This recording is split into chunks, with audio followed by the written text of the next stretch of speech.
Hi, I'm Dr. Greg Castello, board certified family practice, and today we're going to talk about sleep apnea or obstructive sleep apnea or OSA. So sleep apnea, apnea means to stop breathing. So when you sleep at night, you actually are stopping breathing in the middle of the night. It's oftentimes associated with snoring, but it's not really a condition of snoring, and you can absolutely snore without having sleep apnea, and the two things are not always related.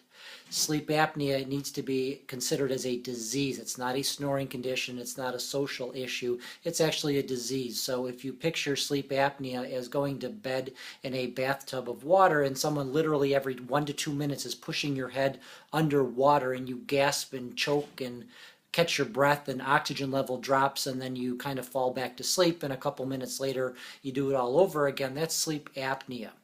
When you do this, it's very, very stressful on your body. Your blood pressure goes up, you release adrenaline, you release cortisol, which is a stress hormone or steroid, and these cause you to be hungry during the day, they cause you to gain weight, they cause your blood pressure to go up, they make you tired, they make your heart work harder, and they make your lungs work harder. So when we treat somebody for sleep apnea and they are non-compliant or they don't want to use their mask, you need to know that this is a disease or a condition and it's not to do with snoring. When we see somebody in the office and they've got kind of a round face or they've got a short, thick neck or the back of the throat is small, that's a setup for sleep apnea. When someone comes in and says they're tired during the day or they have headaches during the day or have trouble staying awake or sometimes will fall asleep on a phone call or almost fall asleep while driving, that's excessive daytime sleepiness or somnolence, and that can be indicative of sleep apnea as well. When we have high blood pressure or enlargement of the heart, that can be sleep apnea as well. So your doctor will send you for a sleep study and they hook you up to a bunch of wires and sensors and they monitor your breathing and monitor your oxygen levels and heart rates. And when you go into the REM or the deep sleep as part of a sleep study to determine if you have sleep apnea.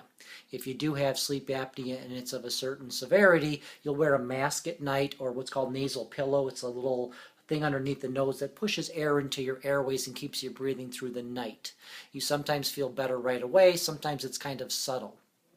You need to know that if you have sleep apnea and you don't treat it, it can cause enlargement of the heart, it can raise your risk of heart disease, it also can cause the blood pressure in the lungs called pulmonary hypertension to go up. And what happens is when you are chronically oxygen deprived, your body compensates in two ways. It makes more blood, so your blood actually gets thicker, which is not healthy for you, and it compensates by making you make more blood vessels in your lungs to try and soak up the decrease in oxygen. So that's not a good thing because your body was born with just the right amount of blood vessels, and when we make more blood vessels, you actually cause crowding in the lungs, and that causes the pressure to go up, and that's pulmonary hypertension, and that's essentially irreversible. So if you come in to see me at age 60 and you've had untreated sleep apnea for 10 years, and you complain of shortness of breath, and I determine you've got pulmonary hypertension, you may need heart-lung transplant surgery. Medicines can help a teeny bit. Going on the CPAP mask can help a little bit, but this oftentimes is an irreversible condition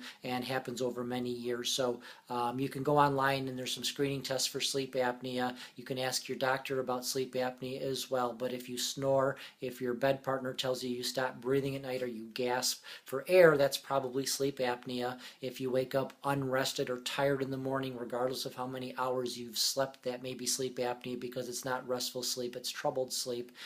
It is treatable with weight loss, with wearing the CPAP mask, sometimes having your tonsils taken out, or something called a UPP, uveal palatal pharyngoplasty, where they trim the back of the throat to open up your airways. Not sleeping on your back. Sleep apnea is worse if you sleep on your back, so something as simple as taking a tennis ball and sewing it into the back of a t-shirt so the tennis ball's right behind your shoulder blades.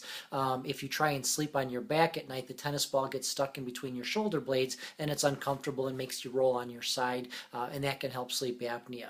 Not drinking alcohol at night, so you're in a drunken state and your tongue falls back, can help sleep apnea as well. So there are some supportive things to do. First thing to do would be to talk to your doctor, get a sleep study, determine if you have mild, moderate, or severe sleep apnea, and then whether you'd be appropriate for a mask or weight loss therapy, or seeing an ear, nose, and throat doctor to talk about surgery. So take-home message, sleep apnea is not about snoring, it's about stopping breathing at night, it's about decrease in oxygen, it's about increase in stress on your heart and your blood vessels and your lungs, and perhaps irreversible structural damage. Also, it's about gaining weight, so you actually can get heavier because of sleep apnea, and you can lose weight when you get treated for sleep apnea.